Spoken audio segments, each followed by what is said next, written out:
educación escolar en América Latina y el Caribe. Los presupuestos son del 4,8%, en mi país es del 13%.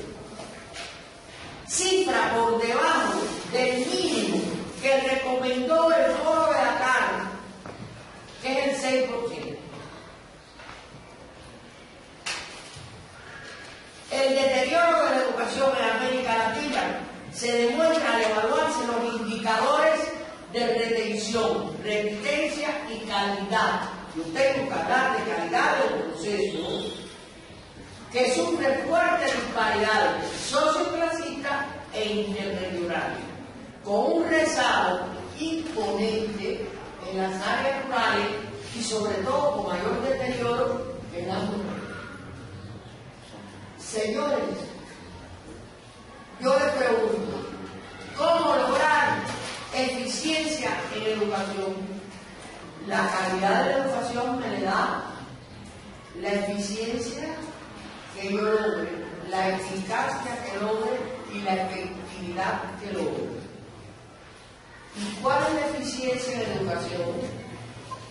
Disminuir la deserción, aumentar la retención y la promoción por el ciclo, es decir, por los distintos grados, a base de una educación de calidad, eficacia, el logro de los objetivos, eficiencia, eficacia y efectividad cuando en el momento necesario. A nosotros nos están pidiendo ya, hace rato para ayer, por lo menos yo el peteo lo estoy viendo hace 2 años, y nos están pidiendo cambiar. Pero si nosotros expulsamos a los muchachos del aula porque molestan, si nosotros no tenemos un estudio claro de cuál es el muchacho que tenemos en el aula, qué problema tiene, y lo mejor es mandarlo para la calle, entonces yo no estoy trabajando por lo que me están pidiendo, estoy trabajando buscando la comodidad. Y eso está muy mal. Por eso es que le estoy hablando y le repito cuál es el indicador de retención, el indicador de deserción, el indicador de promoción con calidad, con el cumplimiento de los objetivos, y que tengo que hacerlo ya.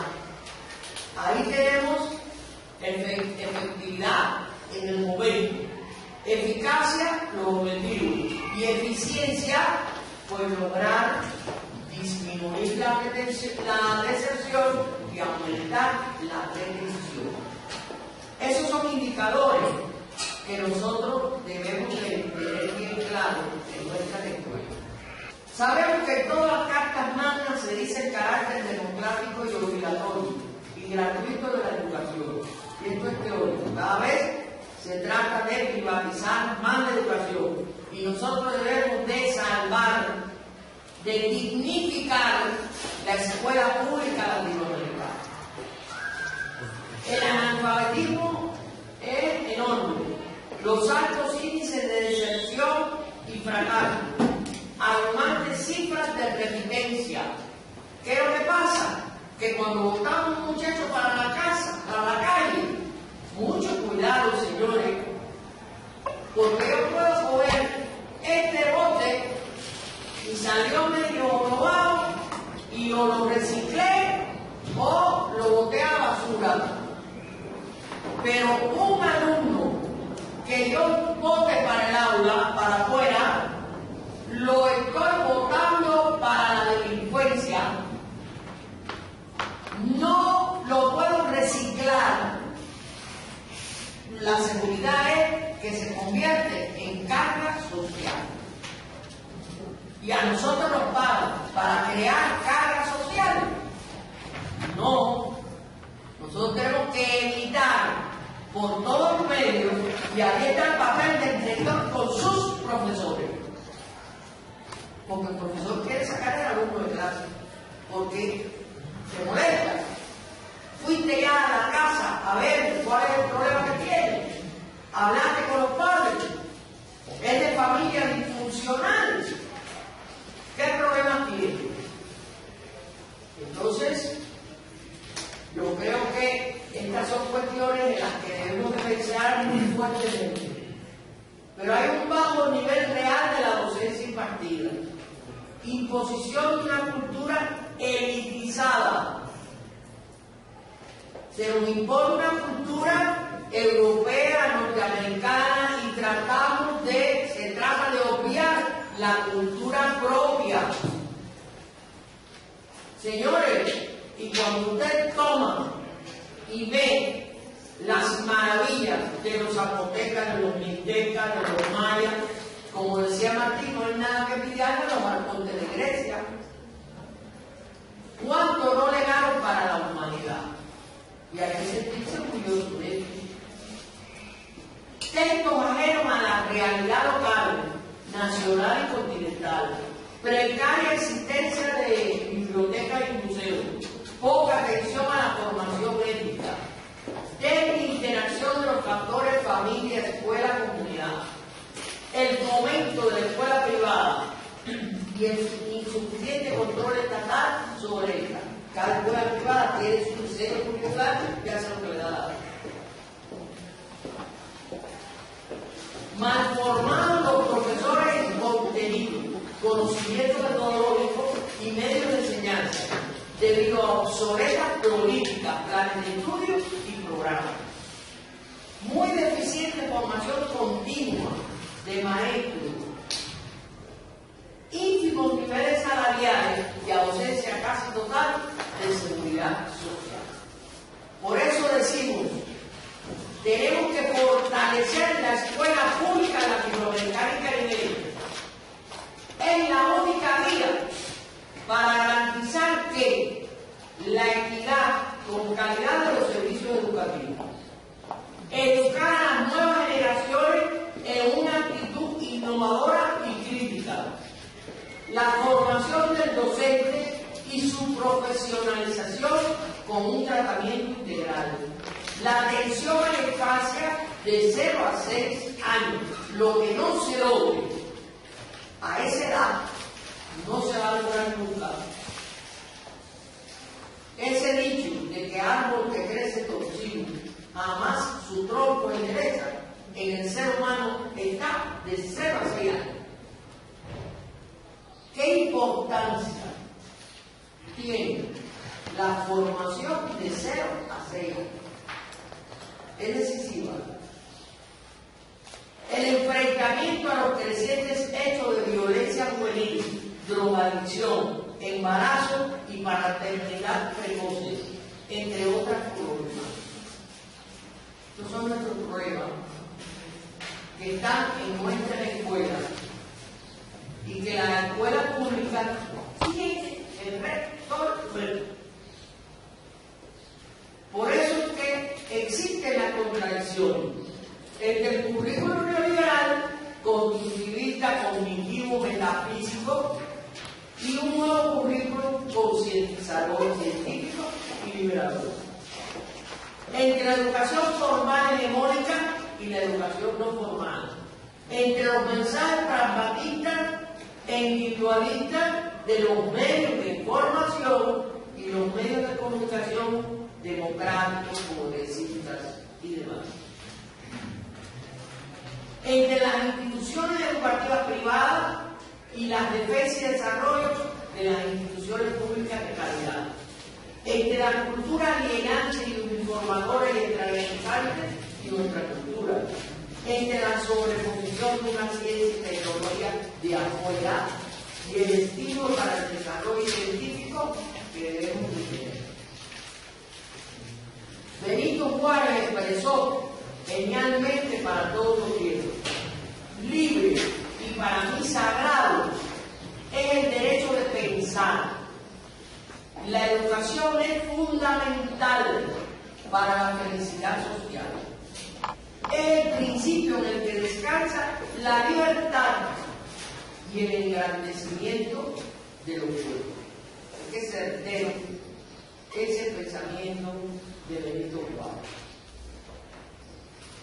Lo que nos corrobora las características pedagógicas que tenemos. Hay una dirección escolar influenciada de la psicología funcionalista, con un enfoque credencialista y reproductivista del sistema, ausencia de políticas formativas, el funcionamiento autorreferente, el microconflicto de la escuela, de las escuelas para adentro, pero no para afuera, y la escuela hay que verla de afuera hacia adentro. Ese es el primer cambio importante que debemos tener en nuestra mentalidad. La educación deja, por lo tanto, de tener valor en sí para tener nada más que valor de uso. Hay una psicopedagogía conductista de apariencia científica adornada de tecnología educativa que impone el modelo eficientista y el elitivo. Una escuela no es mejor que la otra porque tenga 5 computadoras y 10 televisores. Una escuela es mejor que la otra por la educación que da. Y un maestro puede dar clases sencillamente debajo de una mata de mango, como decía Pablo Freire, siempre que logre la formación de su alumno. Te dan los medios, bienvenido usted. Uno no se puede parar con la técnica. Pero el que tenga la técnica no quiere decir que sea una escuela de calidad. La calidad educacional está en lo que ya hemos hablado. Las políticas educativas que son de gobierno y no de Estado. Hay un gobierno en la política, viene el otro para la política. Y no hay continuidad. La tendencia a la descentralización excesiva, bajo nivel académico de maestros y empirismo en la dirección escolar. Por eso estamos aquí, para tratar de solucionar el empirismo en la dirección escolar. Ausencia casi total de las ciencias pedagógicas y de las ciencias de la educación. Señores, el director de la escuela tiene que ser un pedagogo. La función principal del director de la escuela está en dirigir con las personas que tienen en su escuela. Y para ello tiene que saber orientar pedagógicamente. Si no, no tiene prestigio y no obedece o por miedo a represalia o sencillamente porque tiene poder. Pero no lo siguen, ni nunca podrá hacer equipo en su escuela. Por eso es que nosotros tenemos que romper con teorías como el liderazgo educacional. Nadie nace siendo líder. Vamos a ver cómo el liderazgo es una habilidad que se desarrolla. Calidad total en educación. Eso lo hicieron los japoneses para la producción, no aquí. La mercadotecnia educacional, cuidado, allá en las escuelas privadas, que la escuela es un negocio y que la educación es un negocio. Pero para nosotros no puede ser un negocio, es un derecho del ser humano. E incluso la famosa reingeniería educativa que no podemos tampoco tener. Reingeniería quiere decir rompa con lo pasado, con todo y empiece de nuevo. A usted se le derrumbó un edificio, rompa con todo y empiece de nuevo. Pero en educación, olvidar el pasado. Cuidado que se pierde la concepción de nación. Yo no es cambiar todo lo que debe ser cambiar solamente lo que debe ser cambiado. Pero yo no quiero guardar mis raíces, la historia de mi escuela, cómo llegó hasta aquí, lo positivo que tiene. Por eso es que los problemas actuales de la pedagogía hay que partir de la determinación de las necesidades. Es decir, cuál es el comportamiento real que tiene la escuela y cuál es el comportamiento deseado. Y en esa discrepancia, en esa contradicción, es donde de lo que es a lo que debe ser, yo tengo las necesidades educativas y el problema que debemos de resolver en mi escuela.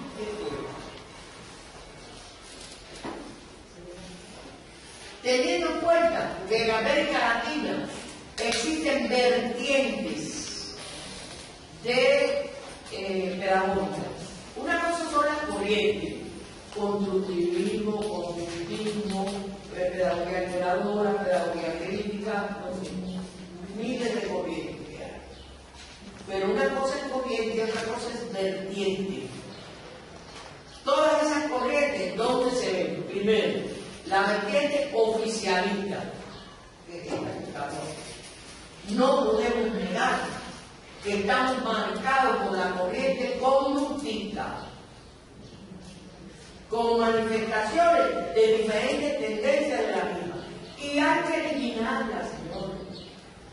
No podemos seguir así. El PTO nos llama a transformar hacia una pedagogía humanista, crítica, reflexiva y transformadora.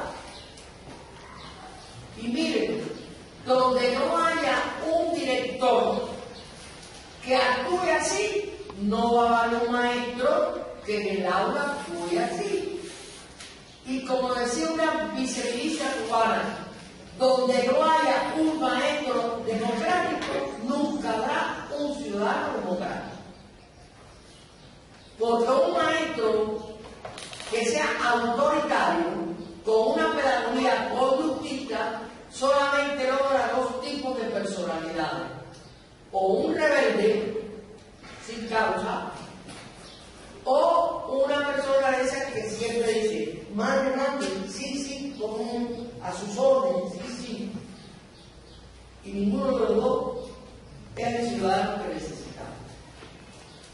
Pero el maestro juega un papel muy importante y el director juega un papel determinante en la escuela. José Ramón Fernández, ministro de Educación de Cuba, hace mucho tiempo dijo, dame un buen director y te daré una buena escuela. Donde hay un buen director, hay una buena escuela. Donde no hay un buen director, aunque haya un colectivo, se diluye el trabajo. Porque el director es determinante en el desarrollo. El directivo, señores, es determinante en un país donde quiera, porque puede adelantar, detener o hasta retrasar la marcha de los acontecimientos. Fíjense si es importante. Por eso es que estamos hablando de un personaje que no es nada común, que es el director de una escuela, no el director de una fábrica. El director de una fábrica, acuérdense que coge el mojito lo echa a la basura o lo recicla. El director de la escuela no debe de hacer eso, porque lo manda como carga social. Y a mí que no me diga que fue el maestro, no, la responsabilidad es tuya, director, pero fue tuyo. Porque lo primero que tiene que hacer un director es exigir. Y esa exigencia no quiere decir que sea autoritarismo, pero lo que no puede faltar es la exigencia del director para el desarrollo de la cosa. ¿Ahora qué pasa con la privada? Que tiene el constructivismo y por ende su tendencia, idealismo subjetivo, idealismo objetivo, pero da el conocimiento a partir de los conceptos. Que no es que vaya a quedar conceptos,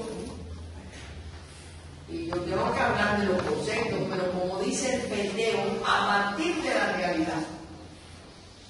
Yo no puedo empezar por los conceptos para después dar lo demás. Estoy mistificando la educación. Por eso,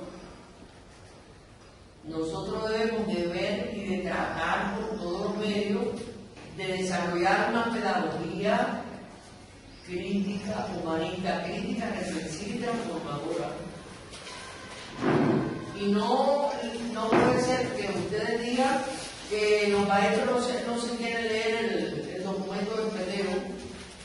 No, si ellos no lo tienen que leer. Y ustedes se lo tienen que explicar. Ustedes se lo tienen que orientar.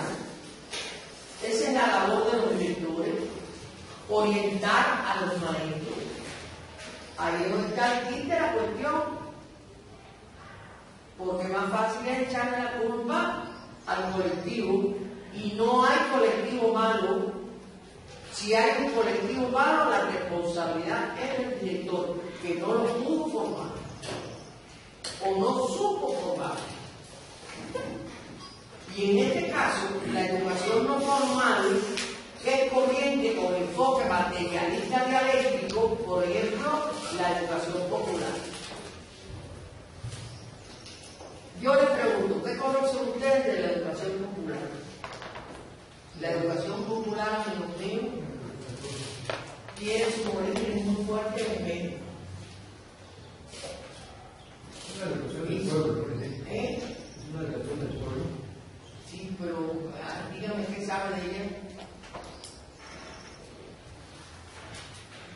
Yo lo invito. La educación popular. ¿Eh?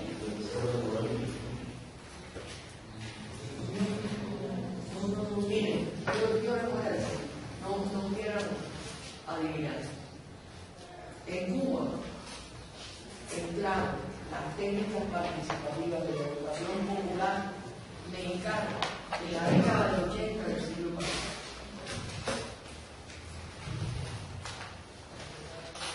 Técnicas para hacer una pedagogía crítica, reflexiva y transformadora. Los maestros, para utilizar técnicas de cómo dar clases, de dos pedagogas mexicanas, Laura Vargas y Graciela Bustillo. Las oficinas centrales de la educación popular están en Guadalajara.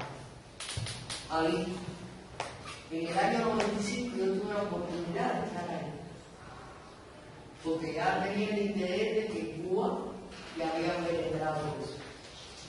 Nosotros en este momento en Cuba tenemos 6 libros de educación de técnicas participativas de los maestros cubanos.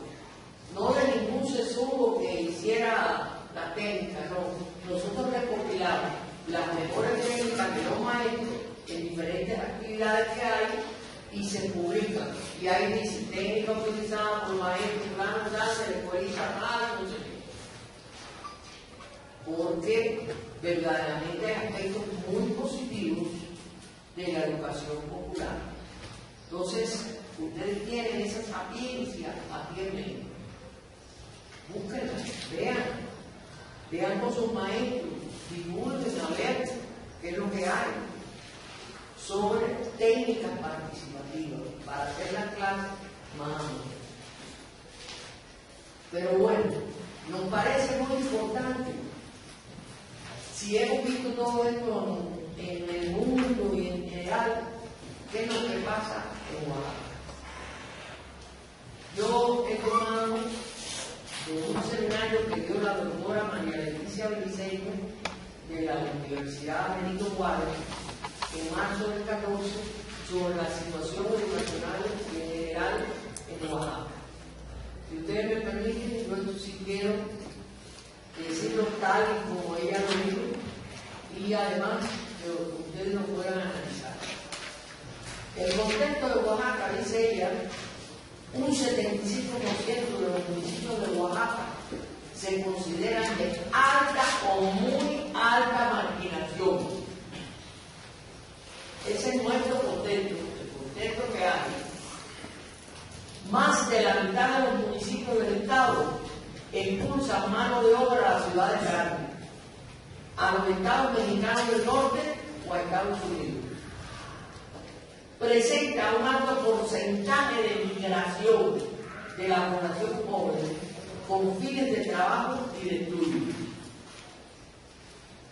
Y se presenta la metáfora de los embudos, es decir, el embudo norte, centro, sur, el embudo de la zona urbana y la zona rural, el embudo interno de población indígena y no indígena, el embudo de género, desigualdades regionales en la distribución de la riqueza, zonas de baja y media marginación, norte y centro, zonas de alta y muy alta marginación, sur y sureste.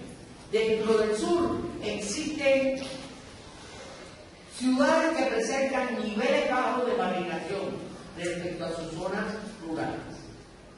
El grado de escolaridad promedio en Oaxaca es de 6,4, primaria concluida.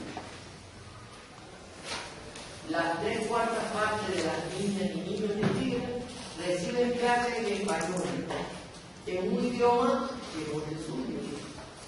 1/4 parte de los niños indígenas que estudian la primaria asisten a escuelas multilingües.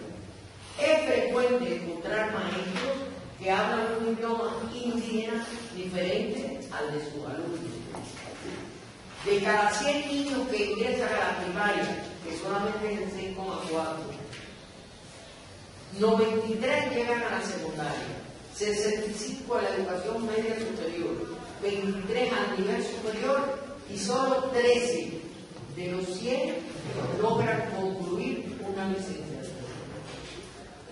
En cuanto a la eficiencia terminal, durante el mismo ciclo, esta fue de 89,8% en primaria, 80,4% en secundaria, 62,8% en educación media superior.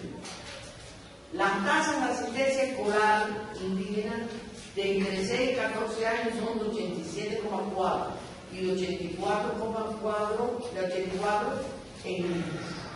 Esta cifra disminuye la educación media superior, ya que a nivel estatal se registran 20,8 las mujeres y 25,8 los hombres. Estos números se reducen aún más en la población indígena, ya que únicamente el 2% de mujeres y el 3,2% de hombres cuentan con educación media superior y superior.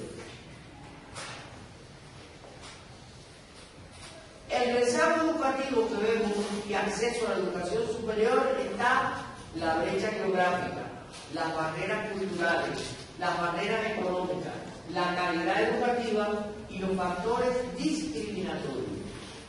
El rezago educativo se acentúa en relación con la población indígena, en donde en el contexto nacional, por cada niño no indígena que está fuera de la escuela, se encuentran 2 niños indígenas en esta situación. Si el alfabetismo de niños no indígenas entre 8 y 14 años de edad es de 2%, la proporción se eleva a 13 entre los niños indígenas. Entre la población mayor de 15 años se incrementa la brecha de analfabetismo. El analfabetismo del siglo XVII. Los estudiantes indígenas, y en especial las mujeres, enfrentan diferentes obstáculos, no solamente para acceder a los diferentes niveles de educación. Estos obstáculos se enfatizan a medida que se avanza en los niveles educativos. A mayor nivel, mayor rezago y mayores obstáculos para el acceso a la educación. Pero Wikipedia, la confianza de ella es relativa, manifiesta que 17 de cada 100 personas de 15 años y más no saben leer ni escribir. A nivel nacional son 8 de cada 100 habitantes. Esa es nuestra situación, la situación de Oaxaca, el contexto de Oaxaca. Por lo tanto, analizando el contexto, podemos decir, bueno, entonces, ¿qué es la dirección? Primero que todo, un requerimiento requerimientos de toda formación socioeconómica para mantener su integridad, su equilibrio, sea la esclavitud, el feudalismo, el capitalismo, el socialismo, necesita de una dirección en todas las esferas de la vida. En la casa tiene que haber una dirección, en la escuela, en todas las esferas de la vida tiene que haber una dirección, porque si no es un caos. Es por eso que tenemos que decir que la dirección refleja el hecho de ser un proceso inherente a toda actividad social. Desde el punto de vista lógico e histórico, ¿a qué responde, señores?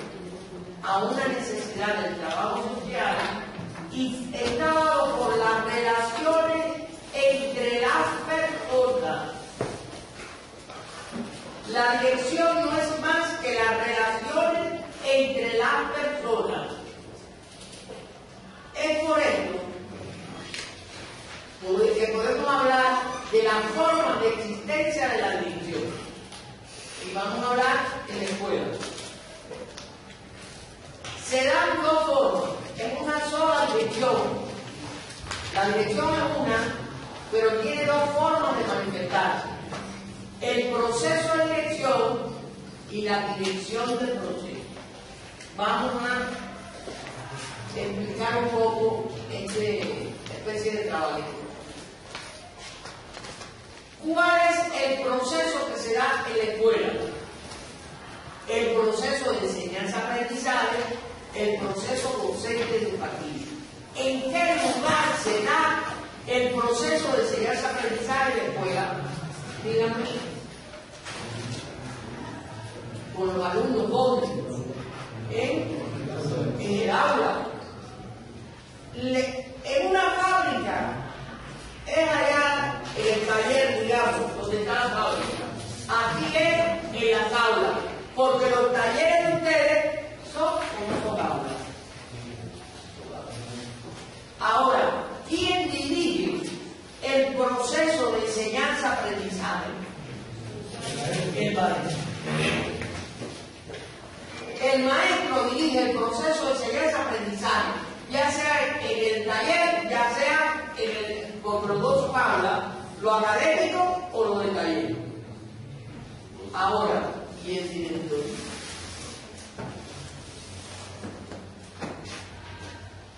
El director lo que tiene es el proceso de dirección.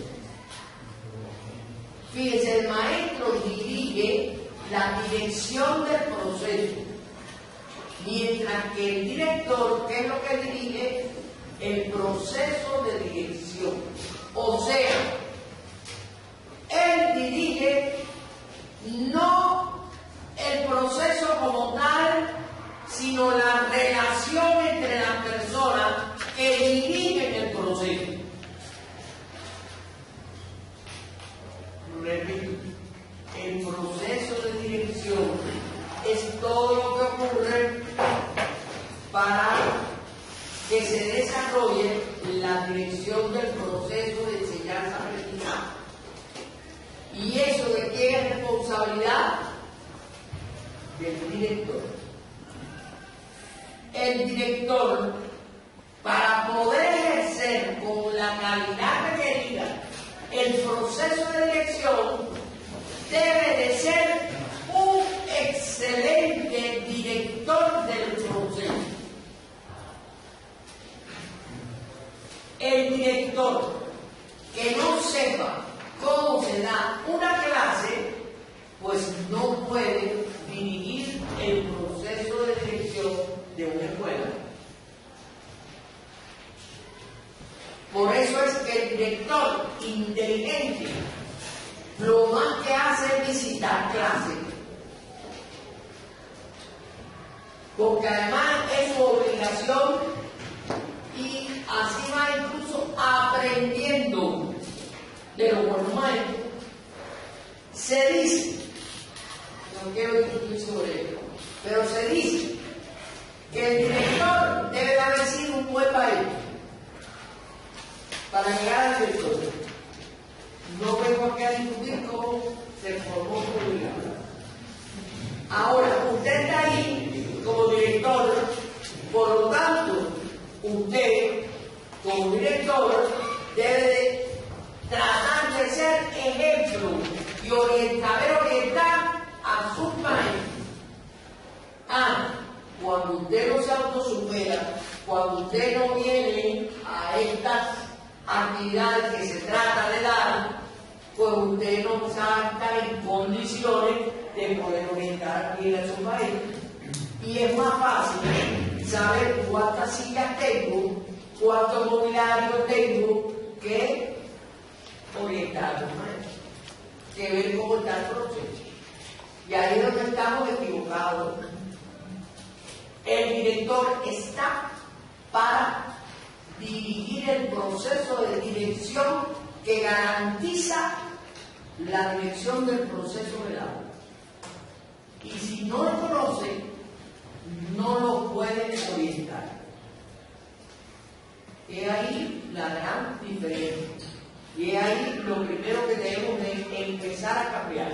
Y yo les pregunto a ustedes, ¿cuántos directores hay aquí que tienen entre 1 y 5 años de experiencia? Me levantan la mano. Entre 5 y 10 años de experiencia. Entre 10 y 20 años de experiencia. Bien. Pues miren, los que pueden trabajar más fácil son los que tienen entre 1 y 10 años de experiencia. Los que tienen un gran reto son los que tienen entre 10 y 20 años de experiencia o más. ¿Por qué? Porque tienen que aprender a desaprender para volver a aprender. Y eso no es fácil. Porque es la resistencia al cambio. Señor mío, si no he hecho ¿cuántos años lleva usted? ¿Sí?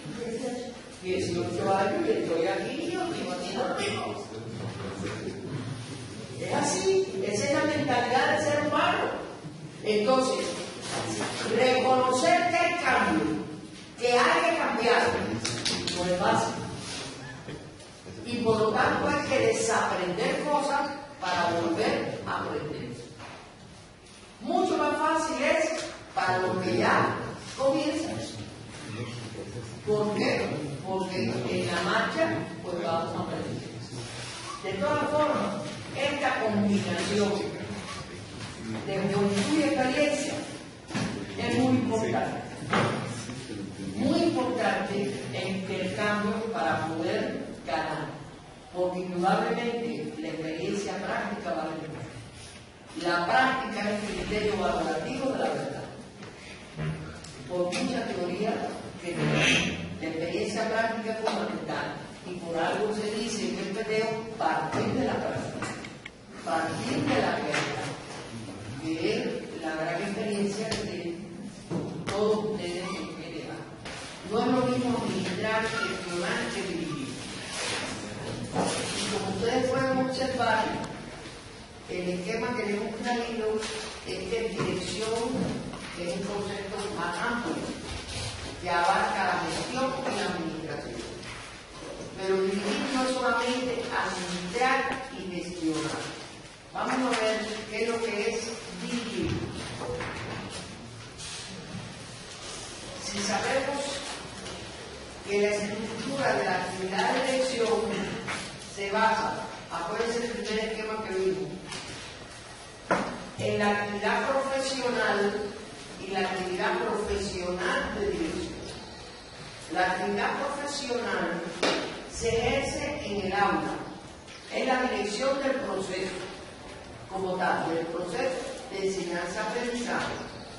Y la actividad profesional de dirección es la que ejerce el director con las personas que tienen que ver con la actividad profesional. Es decir, por eso decíamos, insistimos, en que para usted poder dirigir, tiene que conocer la actividad profesional. Para usted poder dirigir a las personas que dirigen la actividad profesional, usted tiene que conocer la actividad profesional, porque usted no tiene que hablar con ellos, no tiene que orientarlos, no tiene que enseñarles, y es su deber en este sentido, para eso está usted. Es por eso que nosotros decimos entonces que la dirección presenta los fondos de existencia, ¿verdad? La dirección del proceso y el proceso de dirección. Pero al mismo tiempo, esa actividad de dirección que se ejerce, está la actividad profesional que se ejerce en el aula y la actividad profesional de dirección que es sobre las personas que dirigen el proceso. Por lo tanto, la posición del director es trascendental, es determinante. Del director depende la buena marcha de la escuela, en sentido general. Porque el director debe dirigir científicamente, no empíricamente, que es lo que estamos acostumbrados a hacer. Esa dirección científica significa revelar las tendencias progresivas del desarrollo social. Es decir, el director dirige científicamente si en su actividad revela el desarrollo, las tendencias progresivas del desarrollo social, así como es capaz de orientar, es decir, planificar, organizar, regular y controlar el movimiento de ese desarrollo, pero para dar soluciones y demás. Pero ¿qué queremos decir entonces?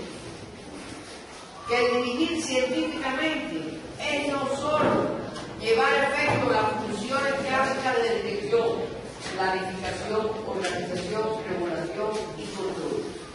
Esas son las funciones básicas que hace todo directivo. No. Dirigir científicamente es motivar, coordinar, impulsar, guiar, orientar, unir a los subordinados para lograr los objetivos. Es decir, que volviendo atrás, dirigir es mucho más amplio que administrar, es mucho más amplio que gestionar. Por ahí hay tendencia a llamarle a la dirección gestión, está minimizando la dirección. La gestión es hacer dirigencia. Administrar, se administran los recursos materiales y financieros. Pero los recursos humanos, usted no debe de administrar, porque son personas. Usted dirige por los recursos humanos. Por lo tanto, la dirección, ¿qué es lo que es? Pues motivar, coordinar, impulsar, guiar, orientar, unir a los dirigidos para lograr los objetivos propuestos. Si yo no motivo, coordino, impulso, guío, oriento, y yo solamente impongo mi voluntad, yo no estoy dirigiendo. Yo lo que estoy es tratando de administrar a los recursos humanos. Y eso se logra hasta un día. O se va logrando porque los recursos humanos tienen temor a una represalia, pero no lo siguen a usted.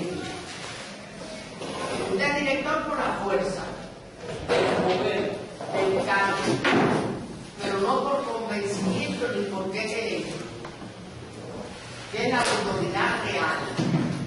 Es por esto que nosotros debemos de ir cambiando, que debemos de ver que si yo tengo la autoridad formal que me la da el cargo, pero también tengo la autoridad real, que es la que yo logro con mi subordinado cuando soy capaz no solamente de planificar, organizar, ejecutar y controlar, sino que soy capaz de motivar, de coordinar, de impulsar para el logro de los objetivos. Y en este sentido es necesario crear habilidades, porque yo puedo saber qué es lo que tengo que hacer, pero tengo que crear habilidades en cómo hacerlo, que es de lo que vamos a tratar aquí. El cómo hacerlo. Vamos a dar el qué, pero vamos a decir el cómo hacerlo, que son las habilidades.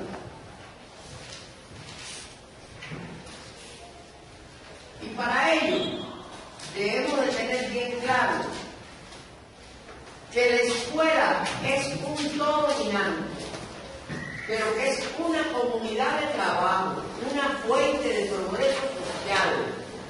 Es un sistema que tiene muchas interrelaciones, que tiene muchos elementos que hay que coordinar entre ellos. Es por eso que la primera concepción que hemos dado con ustedes es que la escuela es un sistema en que entre todos sus elementos se establecen interrelaciones. Pero ¿cuáles son los factores, los elementos que componen ese sistema donde se ejecuta el proceso de dirección? Primero, el director. Centro de la actividad, el colectivo pedagógico, el colectivo estudiantil, el colectivo de trabajadores de apoyo a la docencia, los padres y los factores de la comunidad. Vean ahí todos los elementos que componen el sistema escolar y que el director tiene que trabajar sobre ellos y con ellos. Fíjense que yo insisto, trabaja sobre ellos y con ellos. Porque usted tiene que dirigir con el colectivo pedagógico, usted tiene que dirigir con el colectivo estudiantil, con los trabajadores de apoyo, con los padres de familia.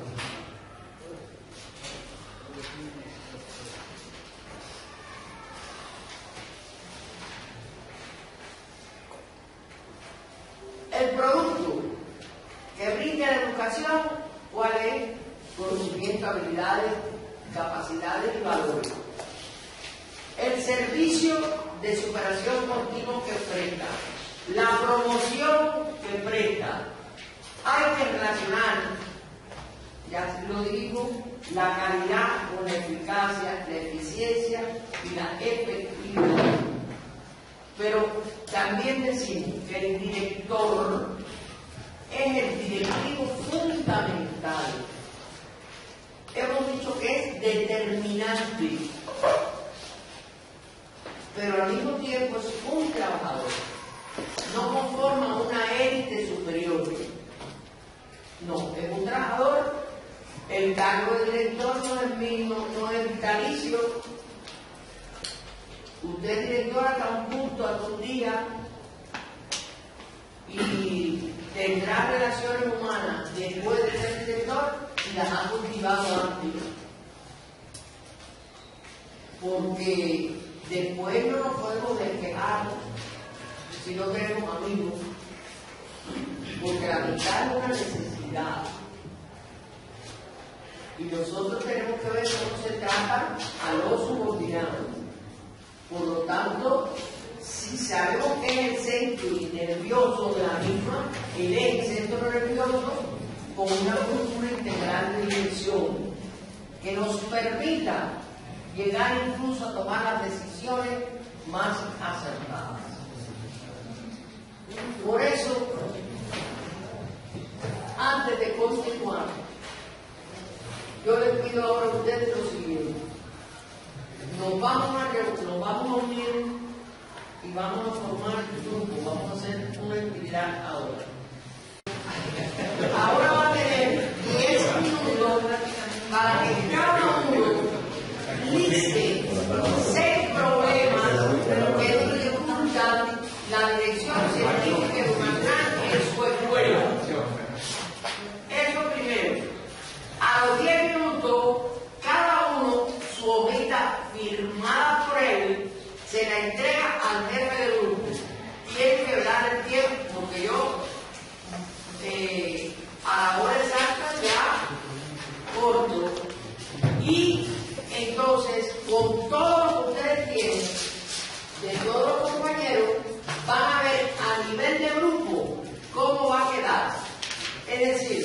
van a ordenar por prioridades, según se repitan, y las que no se repitan, discuten entre ustedes cómo deben quedar los 6 problemas. Para eso deben de utilizar el análisis de Pareto, que era un matemático del siglo XIX, un capitalista que decía: el 20% de mis clientes me da el 80% de la ganancia. Por lo tanto, aquí yo debo prestarle atención al 20% de los clientes que me da el 80%. Por lo tanto, ustedes me van a poner en número 1 la que ustedes consideran mayor, más importante, y así van el 2, el 3, el 4, el 5, el 6, hasta llegar a la sexta. Dificultad, repito, primero individual y después colectivo. El colectivo lo va a escribir en una hoja que le están dando, que lo vamos a analizar ahora después de sesión plenaria. Así que hasta las 2 de la tarde tienen, hasta la 1 de la tarde tienen para trabajar. ¿Ok? Bien. Nosotros analizando con el equipo pusimos ahí desconocimiento de la función directiva. Y efectivamente, cuando yo, la claro que es subdirectora, cuando llegamos a estos puestos, la verdad no tenemos ni siquiera cursos de introducción, ¿sí? A lo mejor vamos copiando de otros directores que hemos tenido, ¿no? A lo mejor retomando los proyectos. Entonces, por eso pusimos que es desconocimiento de la función. Y falta de perfil, eso no quiere que me... No, los demás no lo explican. Falta de perfil académico de acuerdo a la función que desempeña. Falta de relaciones humanas. Falta de compromiso y responsabilidad en el trabajo. Adeudos de salarios y personal en la escuela. Mala interpretación del ámbito sindical con lo laboral. Gracias. El grupo 2. Sí, gracias. Bueno, intentamos encontrarle una explicación a nuestra función y definimos esos 6 problemas que tenemos, tampoco buscando componer el mundo, sino que por lo menos entender el mundo de la dirección. Y la falta de compromiso laboral, después de un análisis, de un debate, de un diálogo, de una plática, decíamos que el compromiso laboral estaba inmerso a absolutamente todo. La falta de compromiso laboral te quita elementos como es: ¿para qué me preparo? ¿Para qué llego temprano? Si no me pagan más, no tengo por qué hacer más. Y llevar la parte valoral, el compromiso laboral va a la parte valoral, que son los valores, y específicamente se hablaba de la cuestión ética, lo cual indica que como directivos directamente nos falta mucho la ética profesional y la ética de la docencia. Por eso lo planteamos así: falta de compromiso laboral. Y los otros 5, la falta de preparación y perfil profesional para la docencia, las actividades sindicales, la falta de liderazgo con desconocimiento de sus funciones, la inadecuada comunicación laboral y exceso de trabajo administrativo. Gracias. Bien, muchas gracias. El equipo 3.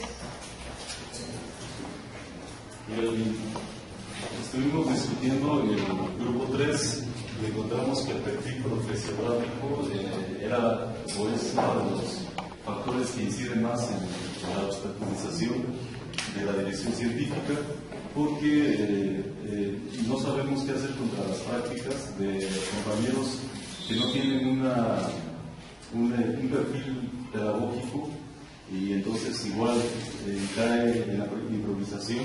La didáctica es a lo mejor de buena fe, pero no tiene una argumentación teórica respecto a su manejo individual. Entonces, el perfil profesiográfico, pues encontramos que los compañeros se encuentran reproduciendo esquemas como los que fueron educados ellos. Tenemos licenciados en biología, abogados, médicos, odontólogos, tenemos ingenieros civiles, arquitectos, etcétera, que están haciendo una pedagogía bancaria. nada más creen que es saturar al alumno de conocimientos, reproducir un contenido en diferentes asignaturas, pero dejan de lado los valores, los procedimientos, las actitudes en las escuelas secundarias. Entonces creemos que esta es la situación, ¿no? Esto conlleva al resto de las otras actitudes. También encontramos que no hay cultura de trabajo colectivo, entonces el individualismo empieza a mermar en todas estas situaciones. No así, la individualidad es buena, pero ya no tenemos esa capacidad de romper esa individualidad y caemos en el individualismo. Cada quien hace lo que intenta hacer en la escuela.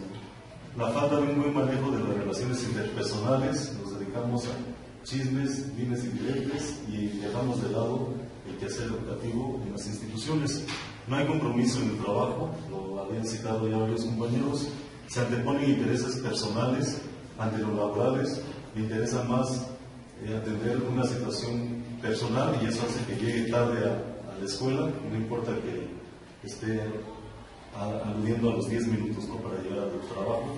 La resistencia al cambio, era lo que comentaba la doctora hace rato, y el desconocimiento de funciones. A lo mejor sí queramos hacer las cosas, pero no sabemos, no tenemos un manual de procedimientos que nos indique quién tendría que hacer cada cosa en cada escuela. Bien, muchas gracias. En el grupo 4.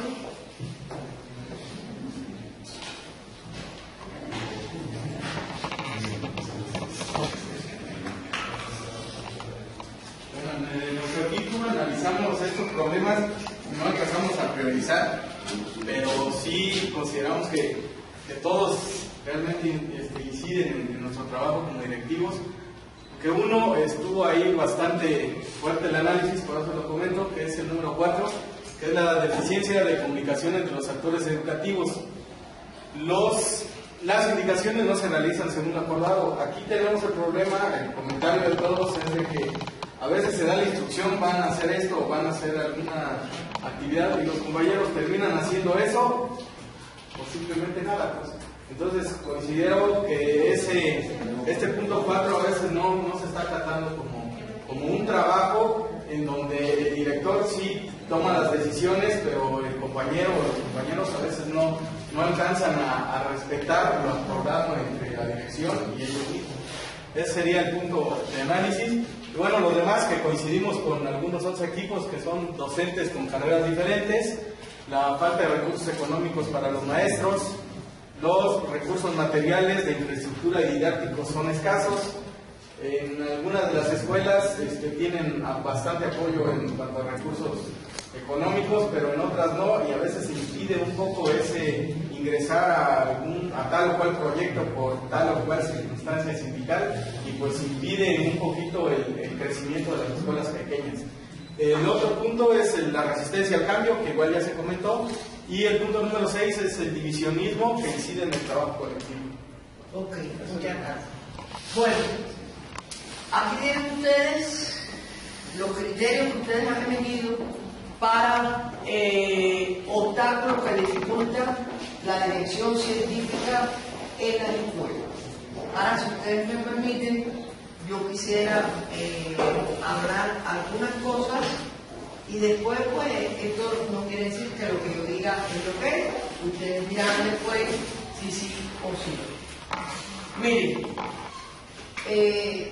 por lo que nosotros vemos aquí hay dos coincidencias muy importantes.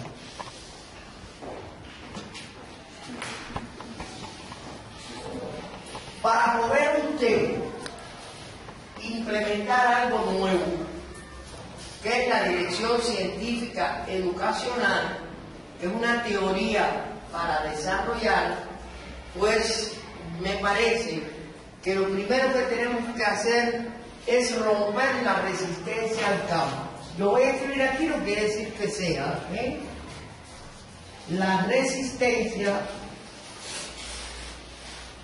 al cambio. Eso es lo primero que nosotros tenemos que romper con nosotros mismos y con el resto del personal subordinado. Pero hay una cuestión que aquí aunque está latente, no está de forma expresada totalmente. Y es lo siguiente: desde que comenzamos a hablar hoy, nosotros le hemos dicho de que hay que romper el microconflicto, es decir, los problemas de adentro de la escuela, y que los problemas de adentro de la escuela son porque están afuera, y esos problemas de afuera pues vienen a nuestra escuela.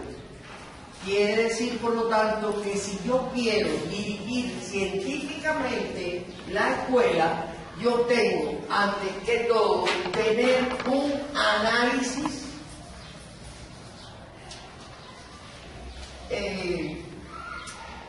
integral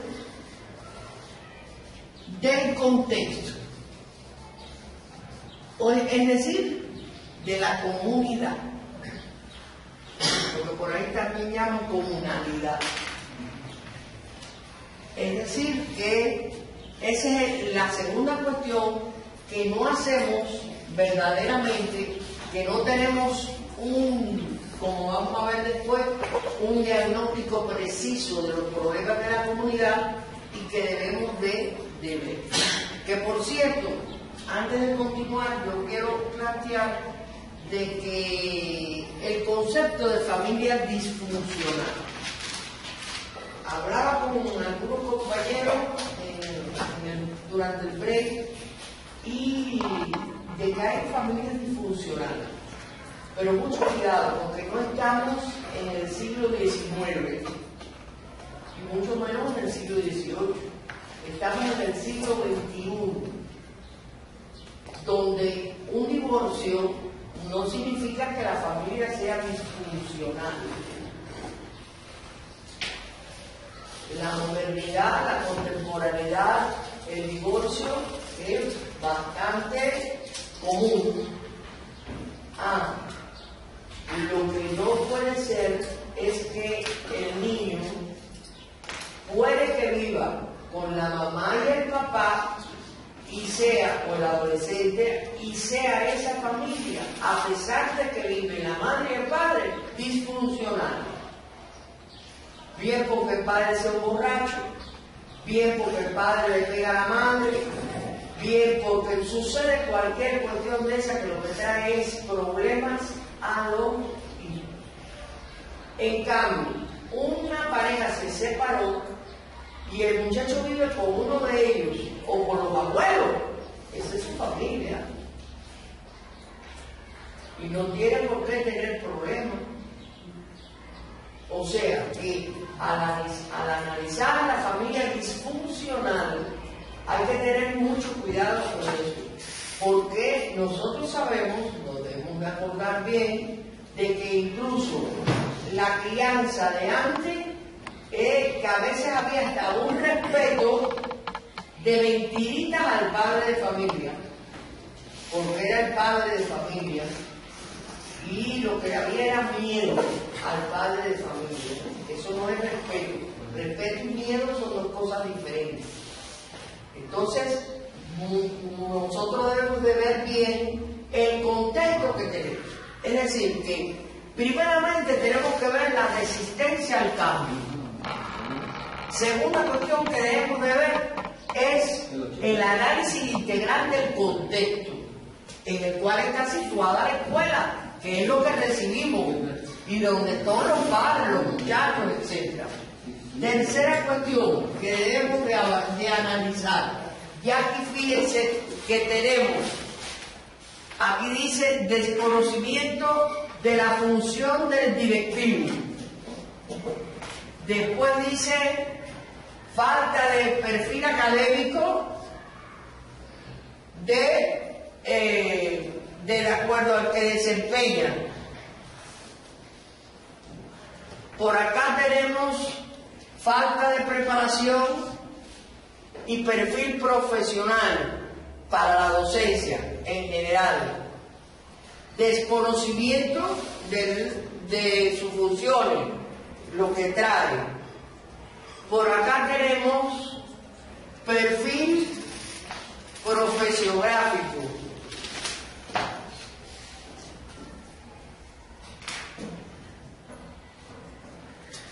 desconocimiento de las funciones, docentes con carreras diferentes.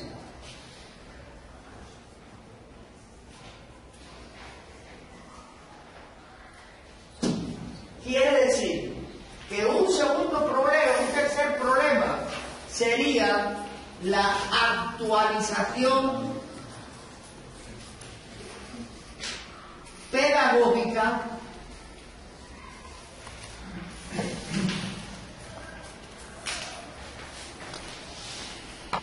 para las funciones de dirección y la docencia. Y esto es para directores o directivos en general y docentes. Deben de prepararse, de superarse, de actualizarse pedagógicamente, tanto para las funciones de dirección como para la docencia, es decir, los directivos y docentes, cada uno en lo que le corresponde. Eso es una tercera cuestión. Pero tenemos una cuarta que se ve aquí, que es la falta de relaciones humanas. La falta de relaciones humanas me lleva a falta de compromiso y responsabilidad en el trabajo. Lo tenemos aquí, falta de compromiso laboral. Lo tenemos aquí en la inadecuada comunicación. Y lo tenemos también en el exceso de trabajo administrativo está aquí en la actualización de los directivos. Va aquí. Entonces, vamos para acá y decimos, falta un buen manejo de relaciones interpersonales. No hay compromiso con el trabajo, pero además se interponen los intereses. Tenemos por acá deficiente comunicación, el divisionismo. Por lo tanto, si analizamos el número 4, decimos que tenemos problemas con las relaciones interpersonales. ¿Y qué trae eso por consecuencia? Eso se ve en la falta de compromiso, se ve además en la falta de responsabilidad,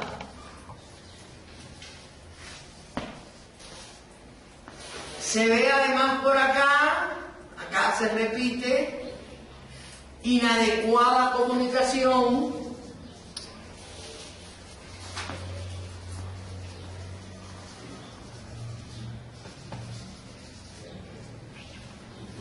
vemos por acá, se repite, no hay compromiso, se anteponen los intereses individuales por encima de los del colectivo.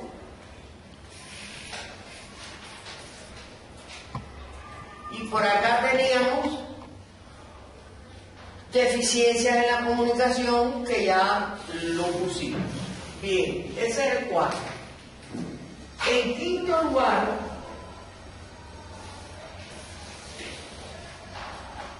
tenemos, aquí se repiten los adeudos. Están las actividades sindicales, por aquí está el problema sindical.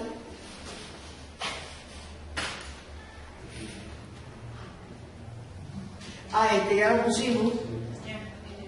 Sí, ya está.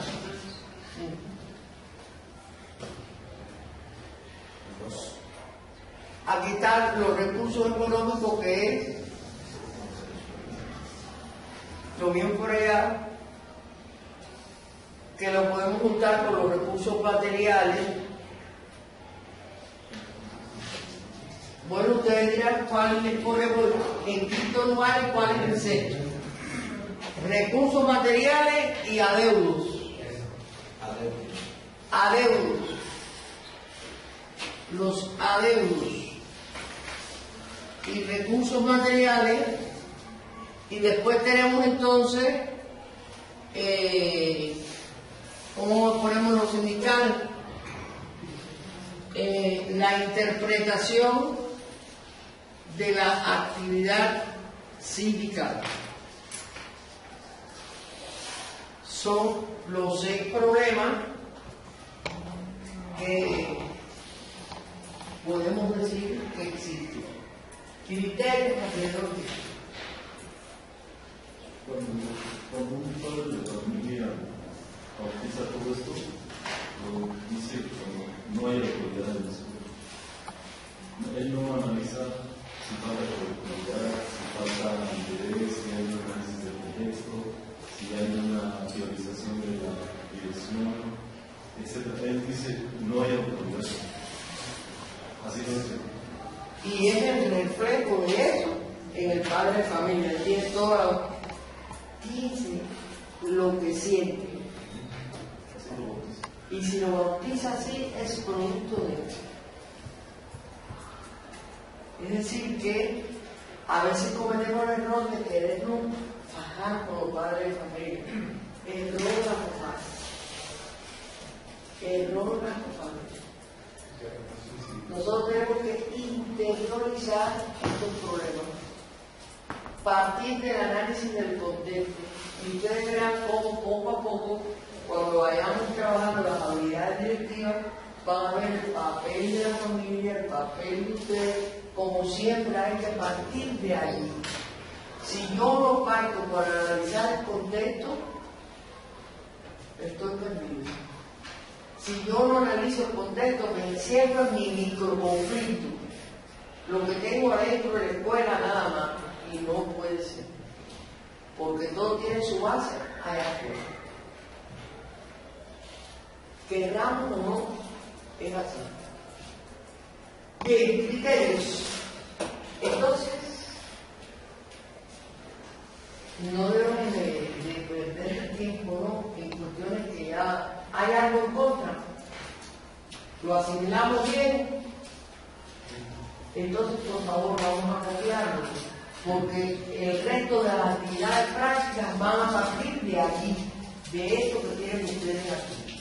Entonces, me hacen el favor, cada cual copien los problemas, porque además les va a servir después para el trabajo final que deben de hacer. Es decir, cada uno se copia los 6 problemas que hemos dejado como resumen de todo